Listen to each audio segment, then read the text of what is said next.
Okay, today we're going to talk about frequently asked questions about taking blood pressure. Since this is a more complex skill, sometimes you run into situations where you're not quite sure what to do, so we want to talk about this a little bit. The first question, what if I cannot obtain a blood pressure reading? I'm just not able to hear it, or I'm having a problem and I'm unsure, not really confident in what I'm hearing. So this is the time you just report this to your supervisor, and someone maybe can try again, or you report it to someone above you that will get the reading for you. Second question, what if you get an abnormal blood pressure reading? Okay, it's super high, super low, you just feel like it's not normal for this patient.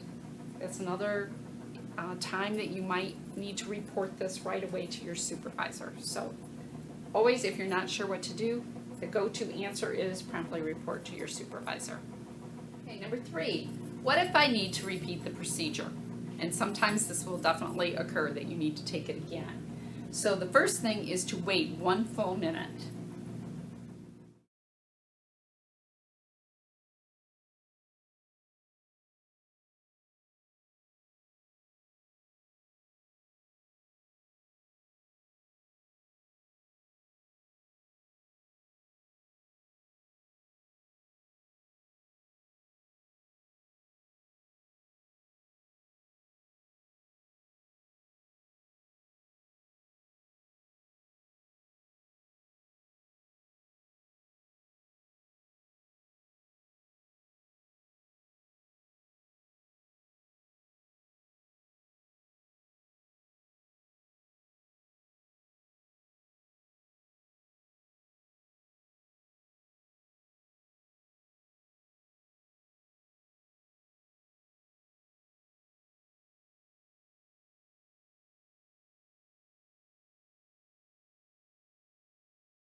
You can see that a minute is probably longer than you anticipated.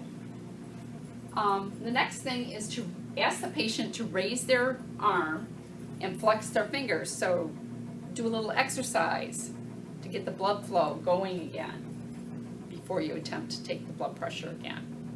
Okay? Because we just squeezed it and cut off the blood flow, so we want to let some of that blood return. Okay? Then you want to return the arm to the supported position. So if they were taking it in my arm, just make sure that it's nice and supported, palm up. Okay. And you'll need to locate the brachial artery with the fingers, so make sure that you can feel it before placing your stethoscope. Okay. And repeat all of the remaining procedures, so the rest of the steps that we're going to talk about in our other videos. Question 4. What happens if I release the air valve too quickly? So you're listening with your stethoscope and you happen to just hit this and all the air comes out too fast and you didn't get a chance to read. Okay? You're going to get an inaccurate reading if you do that and try to, guess when the dial was going down too fast. And so you need to repeat the procedure. That's what you have to do. Okay, and you just refer back to the previous thing that we talked about and go through those steps.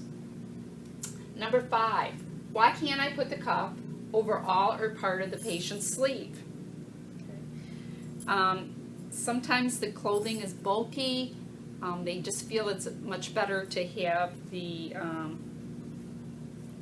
sleeve all the way rolled up, so you're putting the cuff on bare skin. You can ask the patient to take the clothing off or slip the arm out, but it's always best to have the cuff put over bare skin.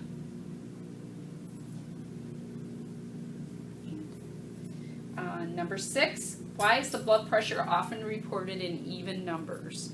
Remember that when you're using the aneroid or the mercury, it's marked off in every 2 millimeters of mercury.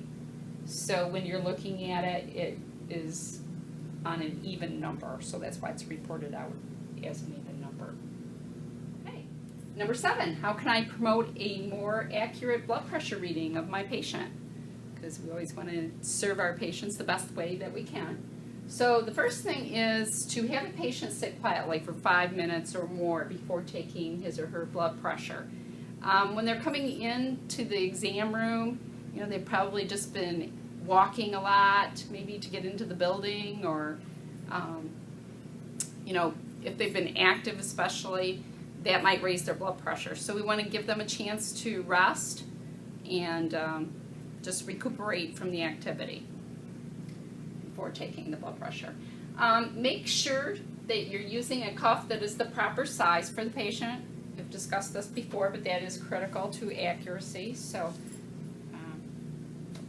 you know, little person, little cuff, bigger person, bigger cuff. Next thing, make sure there are no contraindications or reasons why we would not want to use an arm or a site for blood pressure. Example, if a person has a mastectomy on that side of the body, we would not use that arm. Maybe they have severe burns, or they have an IV running in that arm.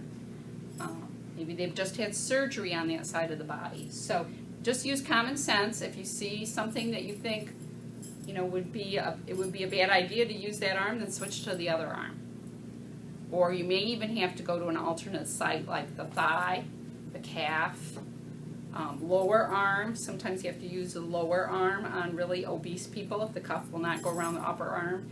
So if you're unsure, you can ask a supervisor or someone with more experience, but those are just some guidelines. And the last one is just reassure the patient before and throughout the procedure. Some people are nervous about having their blood pressure taken. This is frequently with older people, or if they know that they a lot of times have high blood pressure readings, they might be a little upset about that or nervous, so you just need to always reassure them, explain what you're doing, and